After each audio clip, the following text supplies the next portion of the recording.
Las Escrituras dicen, como hemos escuchado estos días, que los que ejercen bien el diaconado adquieren buena reputación y se ganan el respeto y la confianza de todos en la Iglesia. Las Escrituras demandan para ejercer el diaconado en la Iglesia ciertos requisitos muy necesarios para garantizar que aquellos que desempeñen este oficio tengan las cualidades, habilidades y el compromiso necesario. Esto asegura un servicio sólido y confiable y permite a los diáconos desempeñarse de manera efectiva dentro de la Iglesia del Señor. ¿Te has preguntado alguna vez cuáles deben ser las características que deben distinguir a las personas que ejercen el diaconado en la Iglesia? Existen cualidades que no son negociables a la hora de reconocer este oficio de tanta bendición. Estas personas han de manifestar cualidades morales y espirituales que inspiren confianza y respeto por parte de la Iglesia. Así que comencemos examinando las espirituales. La primera característica es que debe ser una persona de oración y vida espiritual profunda. La oración es una necesidad absoluta para realizar adecuadamente la obra del Señor. Los apóstoles no solamente lo consideraban así, lo creían así, sino que también lo manifestaron abiertamente cuando se había originado un conflicto bastante grande en la iglesia primitiva por la distribución diaria de los alimentos a las viudas. Dice Hechos capítulo 2, el capítulo 6, versículo 2 y el verso 4, entonces los 12 convocaron a la multitud de los discípulos y dijeron, no es justo que nosotros dejemos la palabra para servir a las mesas. Y el verso 4 dice, y nosotros persistiremos en la oración y en el ministerio de la palabra. Ellos se habían dado cuenta que el éxito de la proclamación de la palabra de Dios y el progreso de la iglesia dependían de su entrega total a la oración. Dios trabajaba eficazmente con ellos cuando estaban entregados totalmente a la oración. ¿Por qué un diácono debería consagrarse entonces totalmente a la oración? Por varias razones. Número uno, porque la oración es el medio que contribuye a mantenerse en comunión con el Señor. Versículo 20 de Judas dice, orando en el Espíritu. Judas nos enseña que muchas de nuestras oraciones pueden ser dirigidas por nuestras necesidades, por nuestro intelecto, quizás por nuestros anhelos, por nuestros deseos, pero hay un nivel más alto en la oración y si queremos mantenernos guardados dentro de lo que es el amor de Dios, según el contexto que está allí escrito, nuestra oración debe llegar a ser dirigida por el Espíritu Santo, que no es una oración mística, sino que podríamos decir más que nada es una oración dirigida por la palabra del Señor. En el Salmo 141, versículo 2, dice, suba mi oración delante de ti, como el incienso, el don de mis manos, como la ofrenda de la tarde. Cada oración, hermanos, que elevamos al cielo es comparada en este versículo con el humo del incienso. Esta oración agrada a Dios como agradaba el olor del incienso. La oración necesita algo de fuego para poder ser eficaz. Como dice Santiago capítulo 5, verso 16, la oración eficaz, que en otras palabras podríamos decir la oración ferviente, como la que hizo Elías, fue la que justamente produjo algo en aquel tiempo. El incienso se activa con el fuego y su oración era como una ofrenda a Dios, al igual que la ofrenda de la tarde. Hebreos 13:15 justamente describe a la oración como una alabanza, como un sacrificio que se eleva a Dios. El Salmo 143, verso 1 dice, oye, oh Jehová, oye mi oración, escucha mis ruegos, respóndeme por tu verdad, por tu justicia. En esta crisis, David sabía que debía clamar a Dios en oración y necesitaba que su oración fuese oído por Dios, sí o sí, porque si no estaba perdido. De David, mis hermanos, podemos aprender mucho de la oración. Aprendemos que se puede servir mucho y orar mucho, pero también que se puede descuidar mucho. Cuando David se descuidó fue algo terrible, ¿no? Y cuando uno se descuida mucho, puede hacer mucho desastre.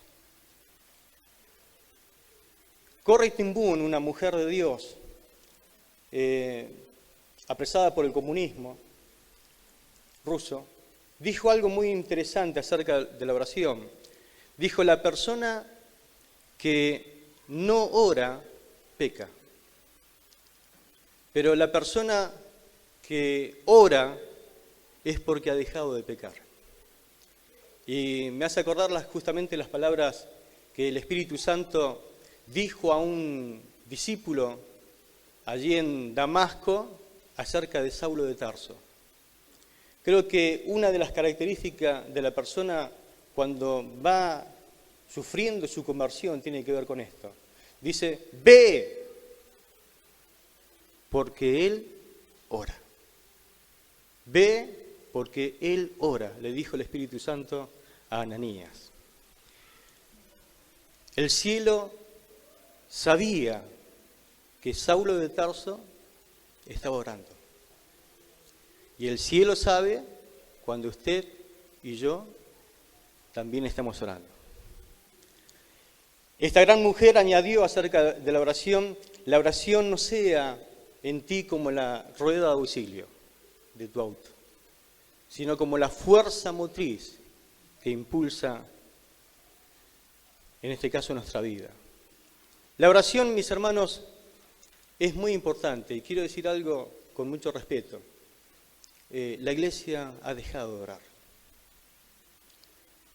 La iglesia no necesita muchos cursos de oración, sino modelos que le indiquen cómo es el tema de la oración. Porque cada actividad debería ser como fruto de la oración y sustentado también por la oración misma.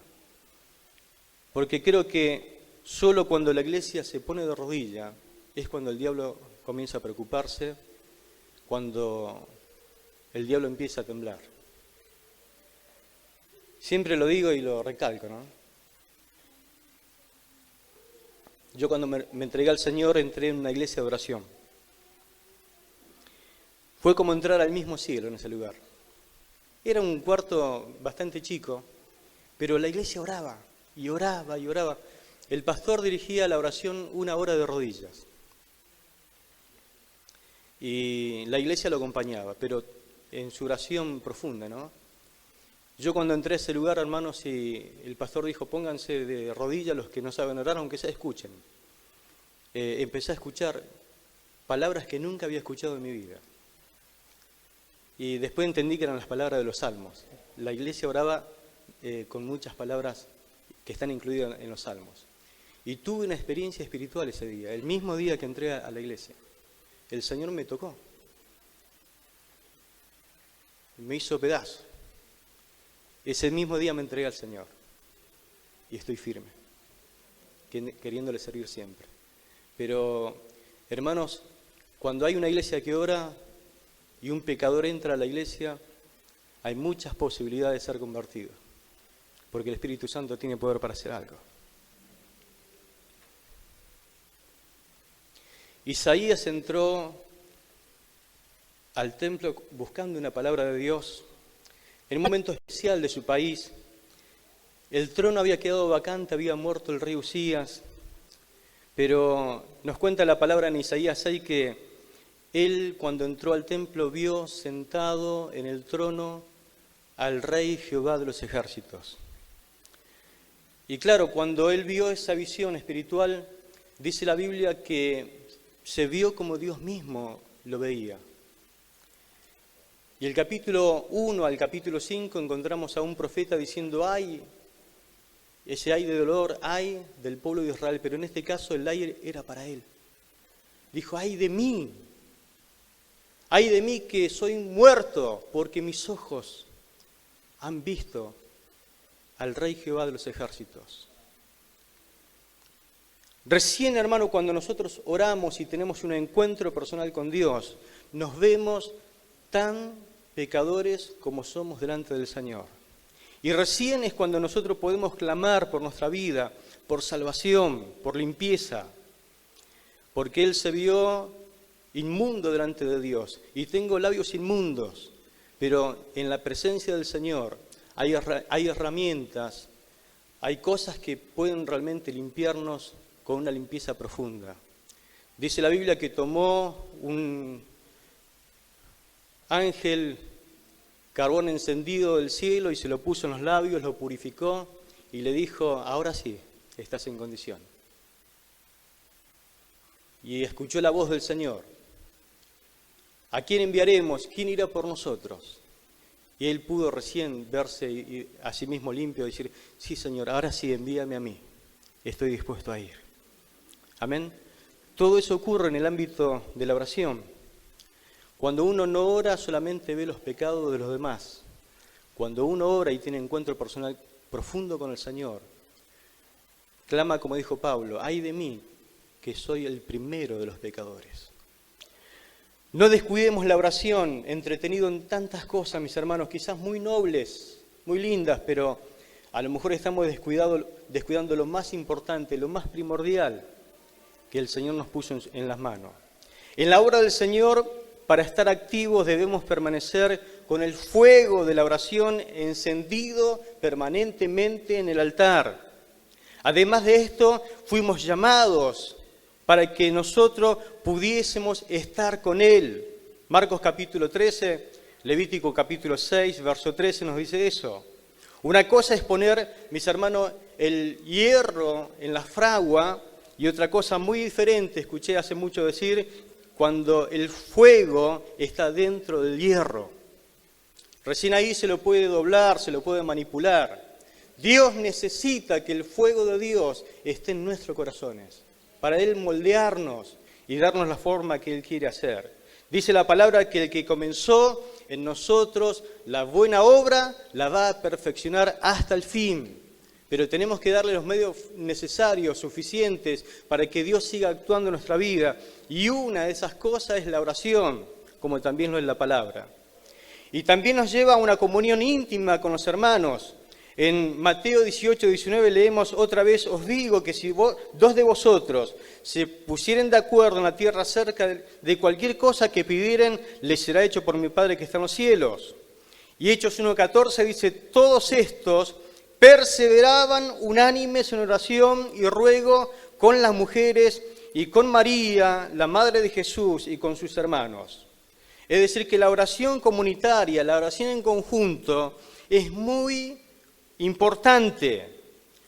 Solamente le menciono 5 razones. En primer lugar, porque fortalece los lazos con la iglesia. En segundo lugar, porque alienta y confronta al poder estar juntos. En tercer lugar, porque nos enseña a orar, a estar juntos. En cuarto lugar, nos ayuda a llevar nuestras cargas donde realmente corresponde llevarlas, para orar juntos. Y en quinto lugar, porque nos recuerda la importancia de la intercesión. Al orar en grupo, recién tomamos conciencia de que no estamos solos. La iglesia primitiva disfrutaba su tiempo de oración juntos, en unidad, orando los unos por los otros y por toda situación que a ellos le tocaba vivir. La oración es el medio por el cual Dios puede revelarnos sus propósitos e iluminarnos lo que ya Él ha inspirado bíblicamente. Dice el Salmo 25, verso 14, como hoy hemos escuchado, la oración íntima de Jehová es con los que le temen, y a ellos hará conocer su pacto. Ser amigo de Dios es un gran privilegio, de quienes le buscan, de aquellos que le honran. Solamente Él comparte sus secretos de su pacto con aquellos que pasan tiempo con Dios. Si uno quisiera poner algún ejemplo para ilustrar esto, esto nos hace llevar a Abraham, que la Biblia misma dice que él era amigo de Dios. En Génesis 18, 17 al 22 hay una palabra muy interesante que Dios mismo dice: encubriré yo a Abraham lo que voy a hacer.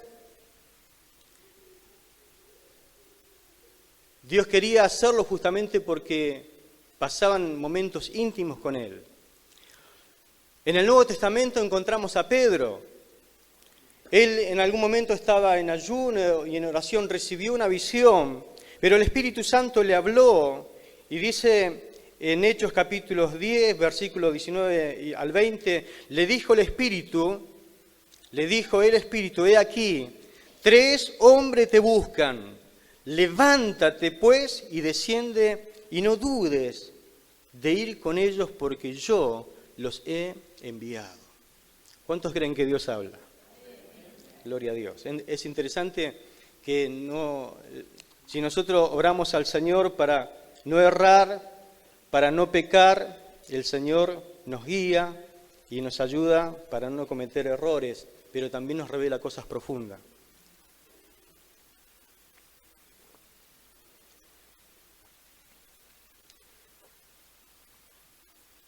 Les quiero contar algo que me pasó sirviendo al Señor muy joven, tenía 19 años, y pasaba mucho tiempo en intimidad con Dios. Y una de las cosas que siempre me inculcaron mis pastores era a mantener la santidad, porque es la clave para vivir una vida de poder. Y estaba ahí con Dios, yo no veía la hora de llegar a casa y encerrarme con el Señor, porque realmente disfruté mucho la comunión con el Señor. Estaba estudiando la palabra, ya era bastante tarde, era invierno, eran las 19 horas más o menos, y el templo se tenía acceso directamente porque no había tapial, así que se podía entrar directamente a la casa pastoral. Yo vivía solo y estaba disfrutando de un momento muy íntimo con el Señor. Y en un momento escucho una voz que me dice lo siguiente: te van a golpear la puerta. Con mucha insistencia, pero no abras. Es una mujer. Y yo quedé medio sorprendido porque digo, ¿me estoy volviendo loco? ¿O qué me pasa? Entonces, en eso que estoy pensando eso, escucho la puerta que golpea. Y entonces ahí me di cuenta que no era que estaba loco. Me deslicé, en la puerta había de cortina había una frazada, así que corrí un poquito así, miré por atrás donde va la llave, y miré y había una mujer. Y siguió insistiendo, golpeando, y yo no abrí.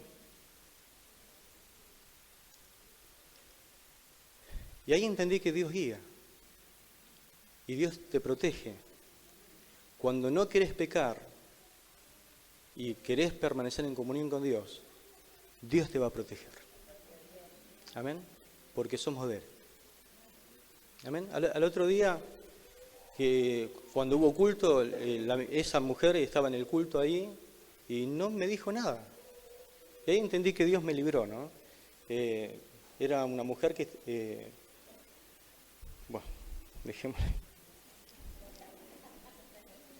Se entiende todo, ¿no? Reveló su ciencia y sabiduría al ministerio formado en Antioquía. El Espíritu Santo habló porque había llamado a Bernabé y a Saulo y le dijo en el capítulo 13, verso 1 al 3, dijo el Espíritu Santo, apartadme a Bernabé y a Saulo para la obra que los he llamado. Es decir que la oración íntima con el Señor tiene sus beneficios. Y justamente la obra la hace el Señor, no la hacemos nosotros. Lo que tenemos que hacer es ser obedientes al Señor. Por eso es que el diácono tiene que asistir a las reuniones de oración. Dice la palabra, y perseveraban en la doctrina de los apóstoles, en la comunión unos con otros, en el partimiento del pan y en las oraciones. Así que Pedro estaba custodiado en la cárcel, pero la iglesia hacía sin cesar oración a Dios por él. Hechos capítulo 2 y Hechos capítulo 12 nos dijo eso. Dios, hermano, ha querido que la oración sea parte de las 4 columnas que sostienen la iglesia. Dijimos la doctrina, la comunión, el partimiento del pan y las oraciones. Una de las 4 columnas que deben sostener la vida espiritual de la iglesia.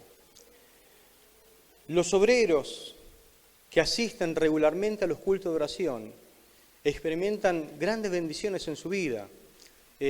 Por eso es necesario congregarse. ¿Por qué? Porque en el culto, cuando nos congregamos, nosotros recibimos para poder recién dar.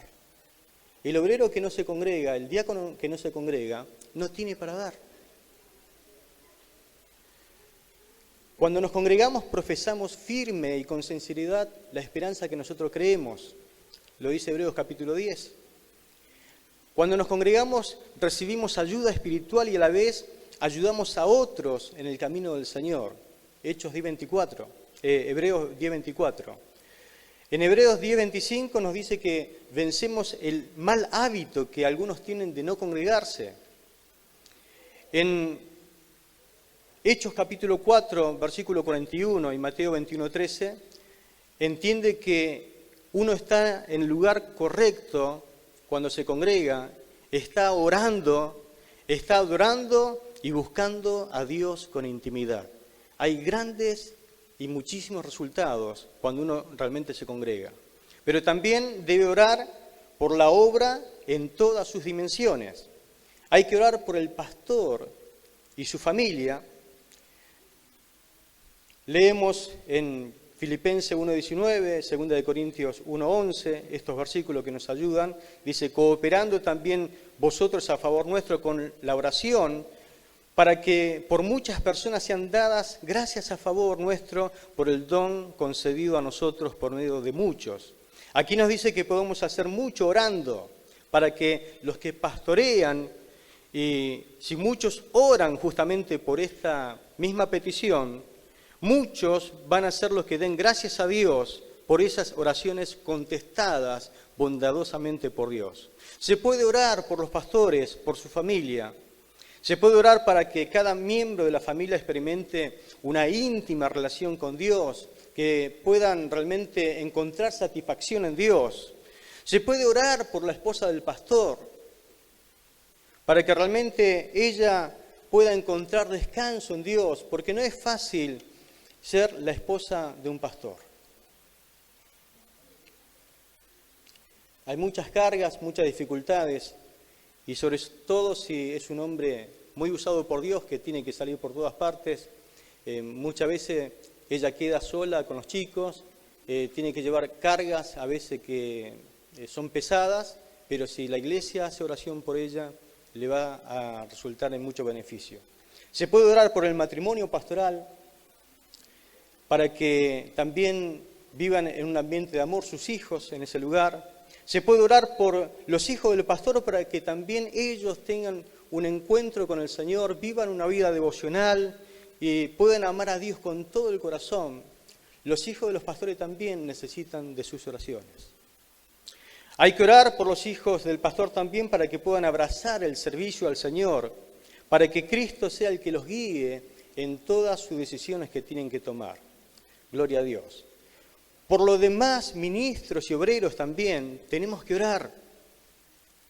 2 de Corintios 1:11, recién leímos que debemos orar, y esa oración, cuando la hacemos entre todos, hay mucho resultado.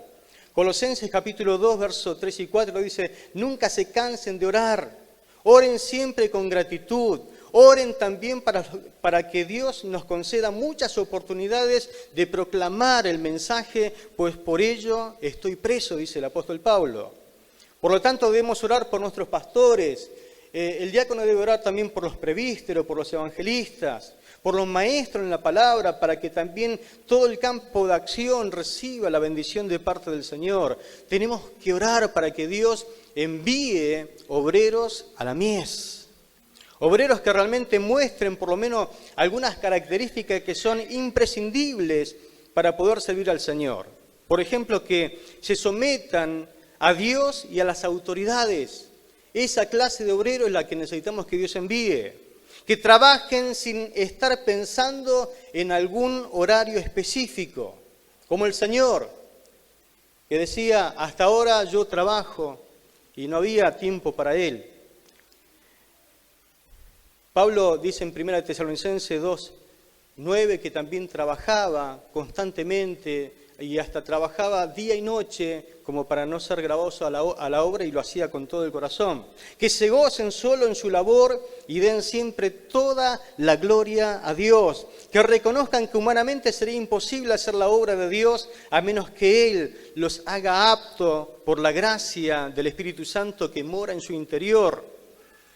2 Corintios 3:5. Que se esfuercen para ganar la aprobación de Dios. Que no tengan nada de qué avergonzarse, como dijo Pablo en 2 Timoteo 2:15, que no trabajen solo por una remuneración económica, que su gran pasión sean las almas que están perdidas. Esa es la clase de obreros que necesitamos y es la clase de obreros que Dios puede enviar como consecuencia de nuestra oración. Debemos orar por todos los departamentos de la iglesia, en sujeto al bosquejo, ¿no? No solo se debe gobernar y administrar bien la iglesia, se debe orar por cada uno de los departamentos, con sus direcciones correspondientes. ¿Por qué? Porque nada sucede sin la oración. Por más que tengamos una iglesia llena de departamentos, si no hay vida, ¿qué vamos a administrar? Solo se puede organizar algo vivo. La vida de la iglesia está muy vinculada precisamente con este tema de la oración. Debes orar y elevar tu oración por el Departamento de Conservación de Fruto y Consolidación de la Fe, por sus direcciones, seguimiento, ingreso a la membresía, crecimiento. Debes orar por el Departamento de Enseñanza, la Escuela Bíblica, el Seminario Bíblico, formación ministerial, capacitación ministerial, superación ministerial. Y mire si hay gente ahí adentro, ¿no? Por la cual hay que orar. El Departamento de Diáconos, el culto y la prédica, la portería, la Santa Cena, el bautismo, el departamento de construcción, de limpieza, el sonido y multimedia, o el tema de la fotografía, la parte social, ornamentación y acontecimiento y actividades especiales, la ofrenda, el trabajo de protemplo. Todo eso está lleno de gente, a la cual si nos ponemos de rodillas y llevamos una listita y oramos, va a tener para largo para orar, ¿no? Porque a veces no sabemos si orar ni 5 minutos, pero mire si hay material para orar. El departamento de jóvenes con todas sus direcciones, el departamento de damas, el departamento de evangelización, para que de una vez por todas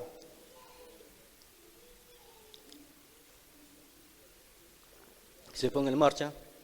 El departamento administrativo, el departamento de música y canto, el departamento de asistencia a la familia, el departamento de consejería. Hermano, todo esto es lindo y es bueno, pero necesita de la oración. Por la economía de la iglesia y de cada familia, Efesios 6:18 dice que debemos orar en todo tiempo, con toda clase de oración, con súplica en el Espíritu, velar con ello con toda perseverancia y súplica por todos los santos. La economía, hermano, de la iglesia dependerá siempre de su creador y sustentador. Pablo enseñó en Filipenses capítulo 4, verso 19, mi Dios pues suplirá. Mi Dios suplirá.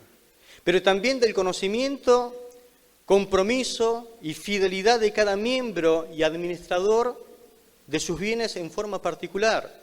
¿Por qué? Porque dice 1 Corintios 4:2, se requiere que los administradores, cada uno, sea hallado fiel. Recordemos que Dios no necesita nuestro dinero, pero la iglesia sí. Para la extensión del Evangelio. La iglesia, como cada familia, también posee un presupuesto mensual al cual hay que respetar y cumplir con todas sus obligaciones y con todos sus compromisos en su totalidad.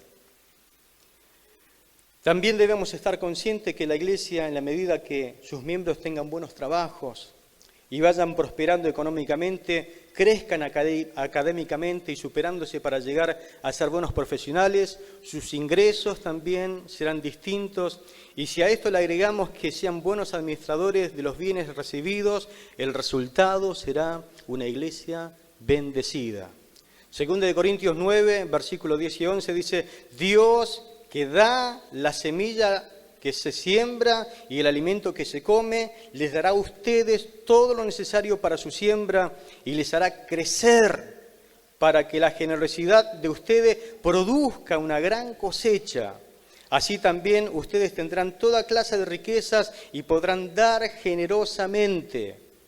Deuteronomio 8, 17, 18 dice, y digan en su corazón, mi poder y la fuerza de mi mano me han traído esta riqueza, sino acuérdate de Jehová tu Dios, porque Él te da el poder de hacer riquezas. Amén. Por las almas hay que orar, por los enfermos.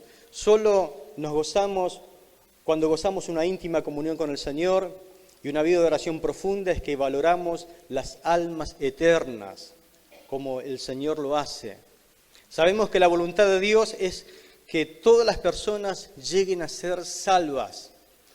Primera de Timoteo 2, 1, 4, Pablo escribe, dice, exhorto ante todo a que se hagan rogativas, oraciones, peticiones, acciones de gracia por todos los hombres, el cual quiere que todos los hombres sean salvos y vengan al conocimiento de la verdad. Segunda de Pedro 3:9, el Señor no retarda su promesa, según algunos la tienen por tardanza, sino que es paciente para con todos nosotros, no queriendo que ninguno perezca, sino que todos procedan al arrepentimiento. Al orar por los perdidos intensamente, ya no lo veremos con ojos críticos, solo para condenarnos, sino que también nos conducirá a una acción y haremos algún trabajo efectivo para poder alcanzar el mensaje de salvación. Dios inclusive te dará la estrategia y la creatividad para poder alcanzarlos. Una vida de oración intensa también nos llena de compasión por todos los enfermos, nos ayuda a orar por ellos, por las enfermedades que realmente necesitan sanidad divina, necesitan un milagro. Dice Santiago 5:15, la oración de fe salvará al enfermo y el Señor le levantará y si hubiere cometido pecado le serán perdonados. Gloria a Dios. Amén.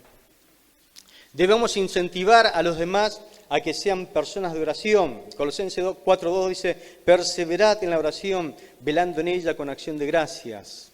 En simples palabras, dediquen tiempo siempre a la oración, estén listos para enfrentar cualquier situación mediante la oración, nunca se cansen de orar, siempre tengan gratitud.